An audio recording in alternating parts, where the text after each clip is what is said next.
Hey guys, today we're going to talk about exponents.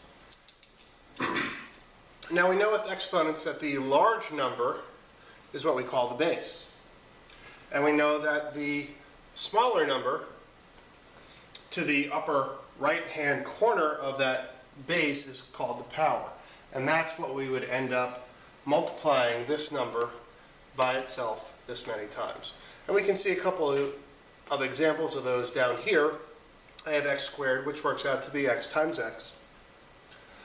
We have x cubed, which is x times x times x. And then x to the sixth, which is x times x times x times x times x times x. So that power means how many times we're multiplying the base by itself. There are, however, some additional rules that we need to go over. For example, rule number 1, anything raised to the 0 power is whole number 1. Okay, we have x raised to the 0 power, that equals 1. We have a raised to the 0 power, that is 1. In examples of having different variables with different powers, okay, in this case I have v to the third, b to the 0 power, a to the 8th. The b to the 0 power becomes 1 and leaves us with v to the third, a to the 8th. So that is rule 1. Rule 2 gets a little trickier, and that says negative exponents, in order to become positive, change what we're going to call levels in a fraction. What does that mean? Well, if we look here, we have x to the negative 2. Now we know that our numbers, when we write them, have all kinds of different symbols and things that we use when they're convenient. For example, this x technically has a fraction bar and a 1 underneath it to say this is x over 1. Well, this negative 2 in the raised to the negative second power means that we're going to have a small number. Negative exponents generally mean they're small numbers, less than 1. So in order to write this out, we would flip the numerator and denominator in this case. And when we flip the numerator and denominator, this negative exponent, when it goes into the denominator, becomes positive. So the same thing happens here when I have h to the negative third power. Okay, it becomes a fraction of 1 over h to the third. And again, because the negative third, which was up here in the numerator, is now in the denominator, it is positive. Okay, and I exemplify that a little more down here. F to the negative second. Excuse me. We have 1 over f to the negative second down here. Okay, that negative second means that f is not. It's not positive down there. It's not happy, as I had a coworker once say to me. So this is not happy. So to make it happy, it goes up to the numerator, and we have f to the second times 1. Okay, when it moves up to the numerator, it becomes happy or positive again, and leaves us with f to the second times 1, or f to the second. And then as another example, I have g to the second over m to the negative third. Again, that negative third, that m raised to the negative third power, is not happy up there, or down in the denominator rather.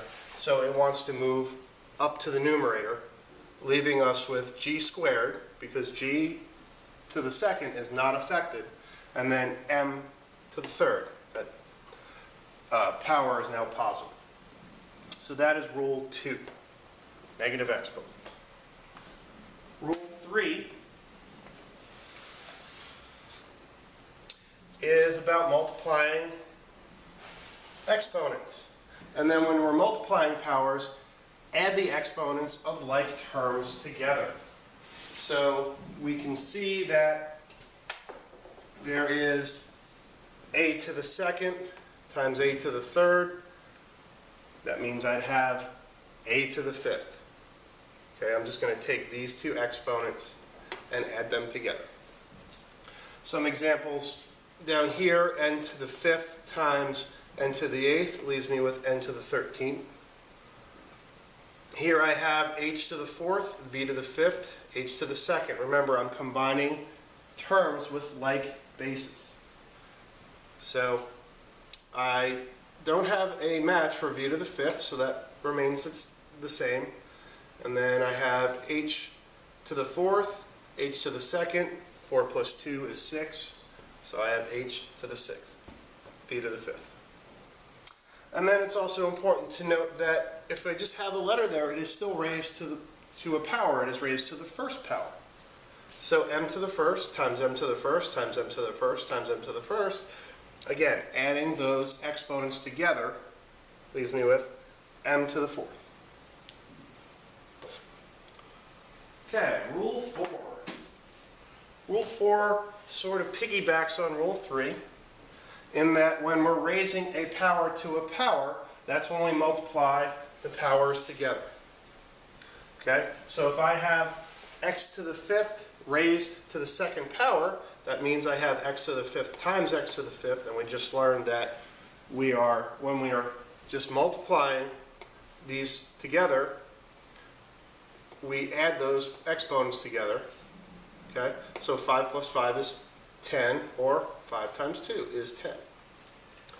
So if I have v to the 2nd, b to the 3rd raised to the 2nd power, 2 times 2 is v to the 4th now, 2 times 3 is b to the 6th. And then if I look down here, I've got a coefficient of 3. Everything inside the parentheses gets affected by the power. So we have 3w, b to the 4th, y to the 9th, all squared. So I have 2 copies of 3w, b to the 4th, y to the 9th. When I square everything, so I get 3 squared is 9, w squared is w squared, b to the 4th twice is b to the 8th, and y to the 9th twice is y to the 18th. Okay, that is the basics for rules 1 through 4. We'll come back and we'll talk a little bit more about rules 5 and 6. We'll see you in class. Os!